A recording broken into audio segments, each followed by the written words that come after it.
Is this thing on? From the archives, Portrait of the Young Cyclist, Part 3. So this post continues the tale from my archives of how I became a bike racer. In Part 1 and Part 2, I described my early infatuation with the sport and how that led to my actual participation and the disastrous results of that doomed effort.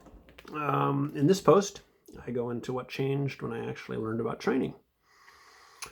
To start off with, it appears that not a single photo was snapped of any member of our family for the entire year of 1982. Certainly nothing of me on a bicycle that I would normally include with this post. I think my brothers and my mom might have watched one or two stages of the Red Zinger Mini Classic when I raced. But my dad wasn't about to go. I mean, he'd gone the last year and we all sucked, right? So why would he waste his time, even on a weekend, watching his kids lose? Like, that doesn't make any sense. And he had the only camera in the family, so that was that. So I do try to include a photo with every post. So here's at least one from about that time. This was like 1982, and I was around 12. So here I am around that time. I'm wearing my Super Dad pajama top. Not really sure why I had a pajama that said Super Dad on it. I think maybe my mom got a deal on it because there aren't that many dads that are that small, or that many kids who are chomping at the bit to wear a Super Dad graphic. Incidentally, this pajama met a bitter end when it melted in the dryer. It kind of puddled up into this kind of flat sheet that then rehardened into this kind of fruit leather like stuff. So that was kind of weird. So of all the decisions I've made in my life, the decision to keep on bike racing despite my disastrous first year is one of the hardest to explain. I don't know what I was thinking. Given all the information I had in front of me, I really should have had no reason to go on. I completely sucked at bike racing. I'd sucked at every other sport I'd ever been pressed into doing. And it'd be nice to say that I'd learned a valuable lesson about commitment and determination, blah, blah, blah. You know, the kind of values that we learn about in ABC after school specials. But no, I really didn't come to bear. I was a pretty stupid kid, honestly. And I think I clung to that outcast bike racer self-identification because it was just a habit. And that's how I saw myself, even though if you'd really kind of plucked any kid my age at random from any group, he would have been better at any cycling event than I was. I thought, maybe it could be that I would catch up. And, I was particularly small and scrawny even for my age. So I think maybe I thought that maybe I'd just grow into some strength, which, wasn't that outlandish. But there were other reasons to stay in love with the sport. Like, for example, I got a new bike. I totally outgrew that Fuji Junior with its embarrassing 24-inch wheels. So for my 12th birthday, my mom gave me a Miata catalog and let me choose any bike I wanted out of it as long as it was this one that we could afford. And that was the middle-of-the-line Miata 310. Had 27-inch wheels, working gears.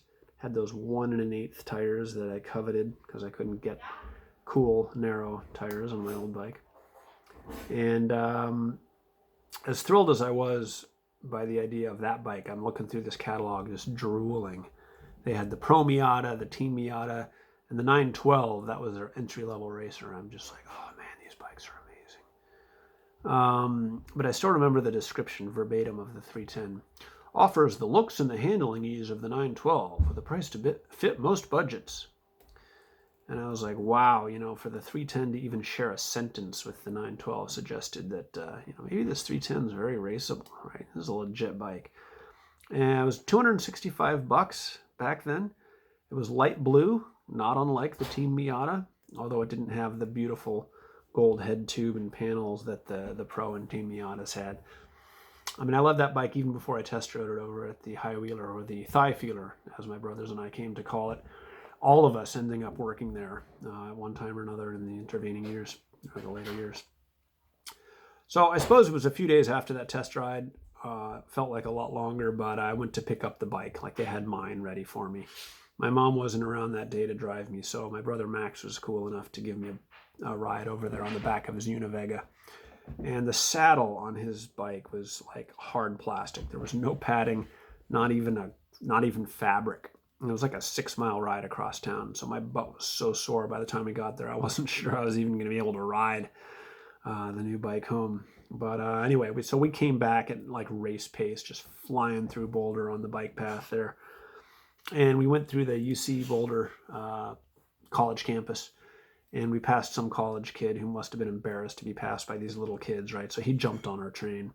So he was hanging with us pretty well until we get to this hairpin turn down by the planetarium. And there's a big concrete median, and this guy couldn't make the turn and just hit that thing totally stacked all over the path. And we go back to see if he's okay. And that's the first time I saw road rash up close.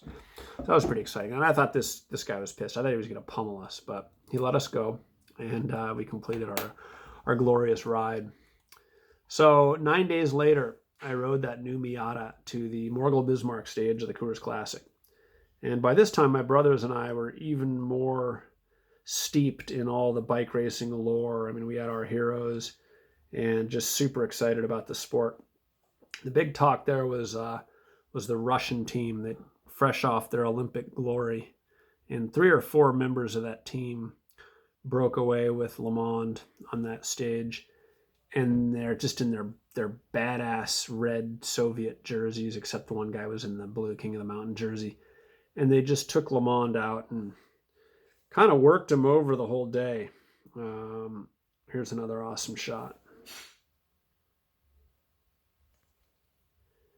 These guys are just total hammerheads. Le Mans just starting to reach his prime. What I didn't understand at the time was that by failing to drop Le Mans, the Russians had actually lost the Coors Classic. All I knew was that one of their Russian guys, I think it was Yuri Baranov, won the stage in great style. I remember his victory salute, and here it is.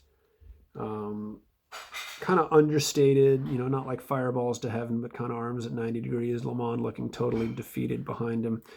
In this poster, my brother Max, you can actually see him in it, but I couldn't find a high enough res one. But we were just totally blown away. And the Russians seemed kind of sinister to us, right? But here they came. They beat up this American in an American race on home soil.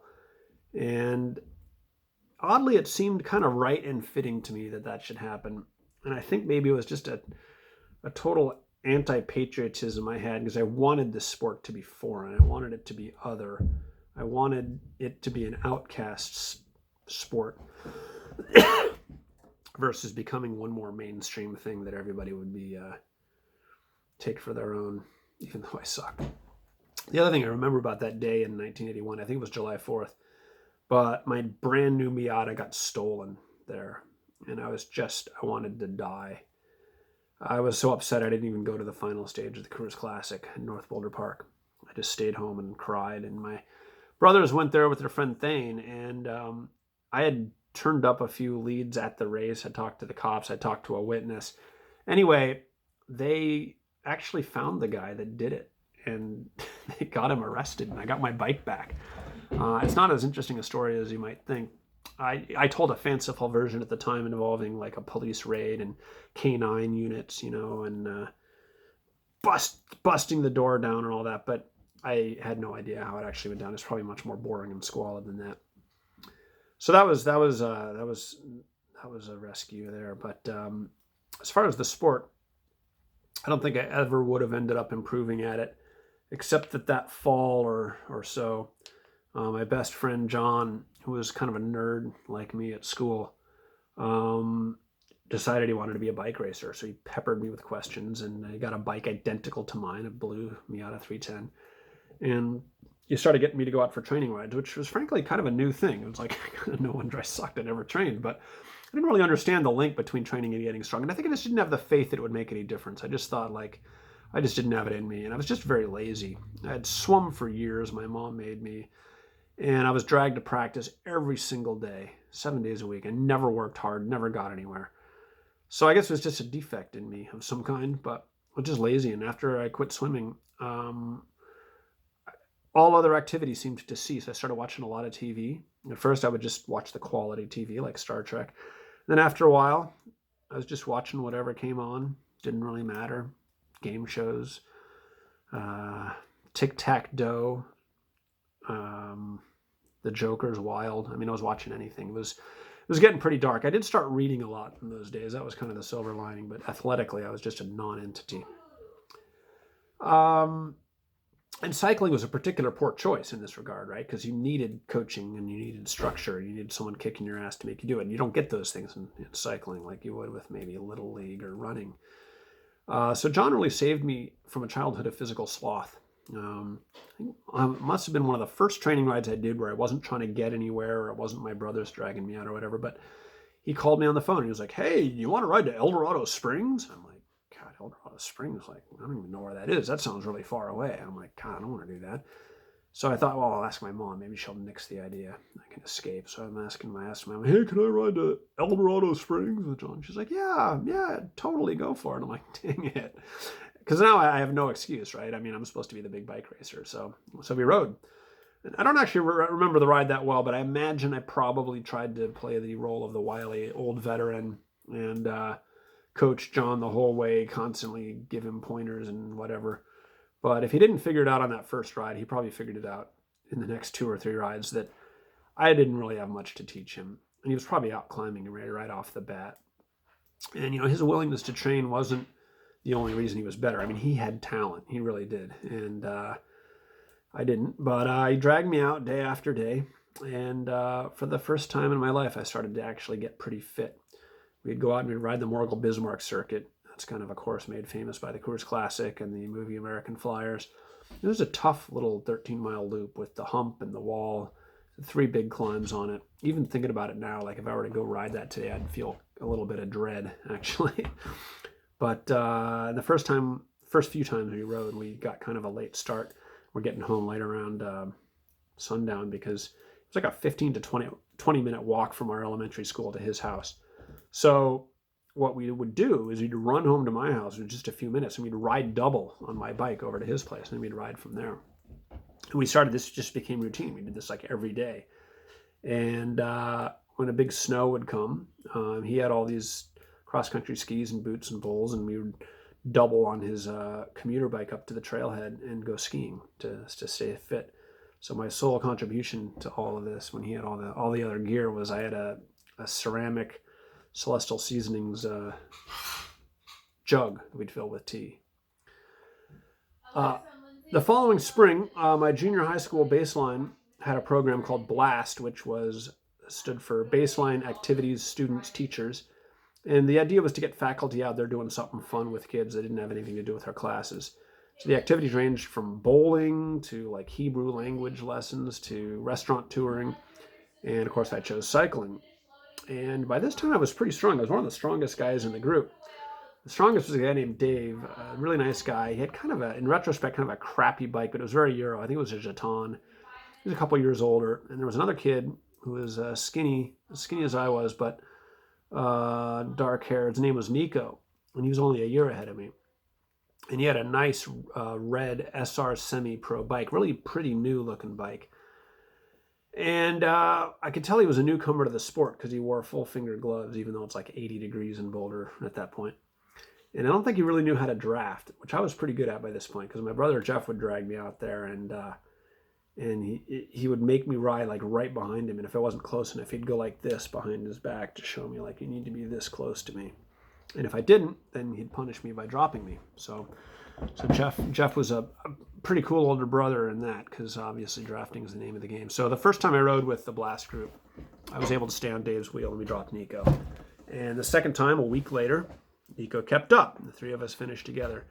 And the third week, Nico and Dave dropped me. And probably by the last ride, Nico was probably dropping Dave. I don't know. I wasn't there to see it. I was off the back.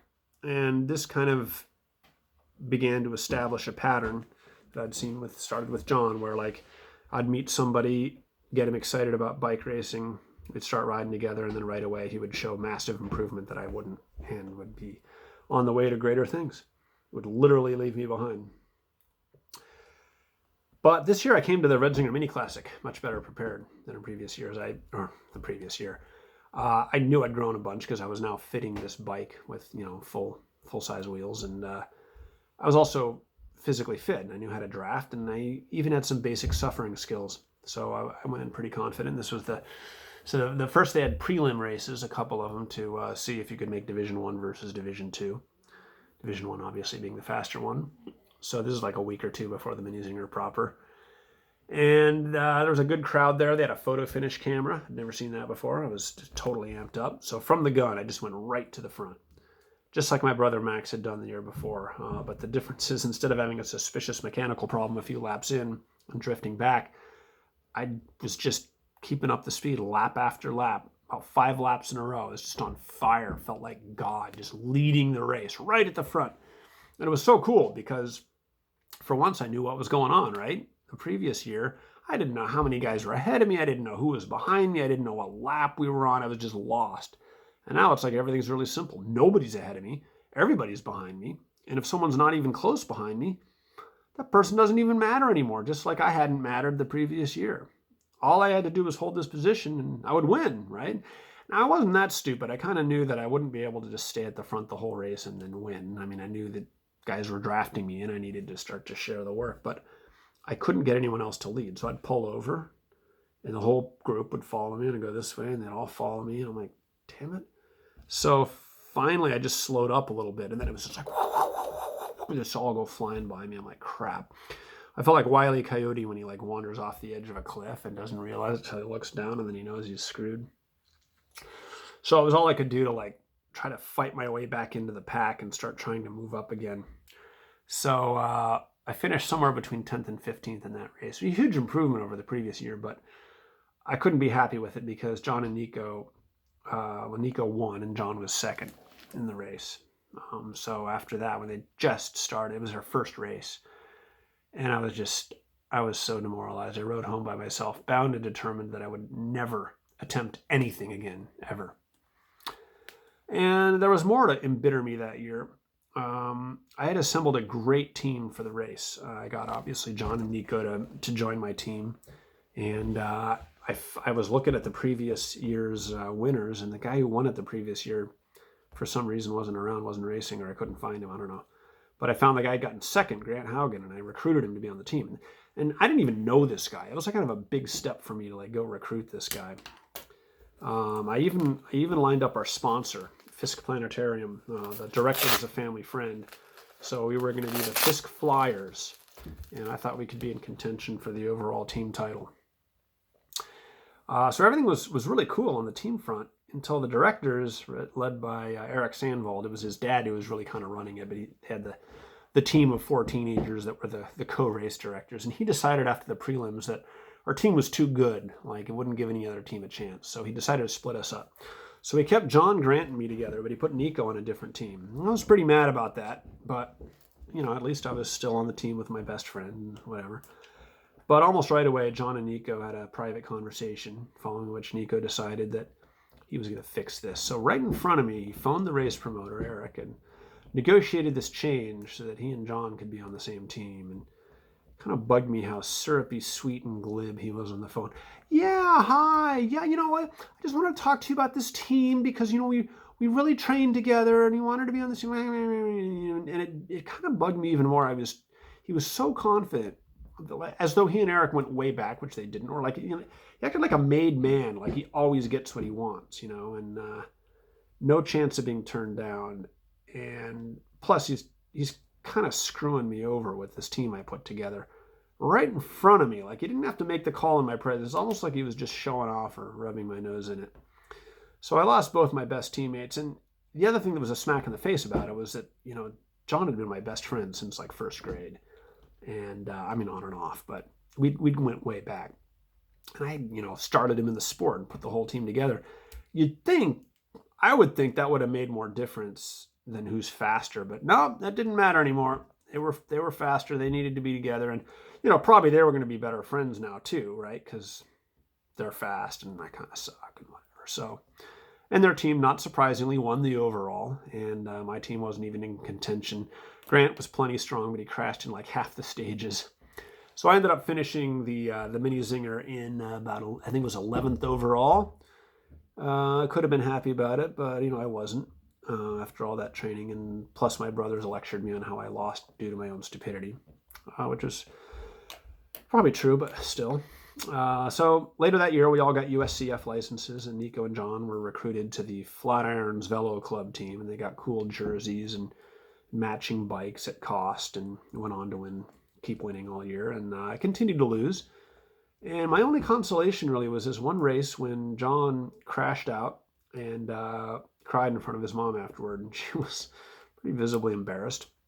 I told him, like, it's not that big a deal. There'll be other races. And he sobbed that it wasn't the loss of the race that was making him cry. It was just that he was in pain. And I knew that was a load of BS. I mean, it doesn't hurt that bad to crash, not when you're young. He was crying because he couldn't stand to be out of the limelight, even for one afternoon. But what about me?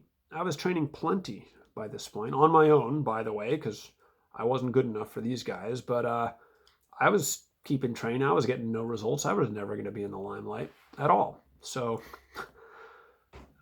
seeing, John getting peroxide in his wounds and bawling in front of his mom, that was kind of a short-lived pleasure. But for me, bike racing was still largely a depressing thing. Well, stay tuned. Check back in a month or so for the thrilling finale, how I learned the ropes, endured another tragedy, hurled during a race, and was abandoned by my closest friends. Thanks for watching.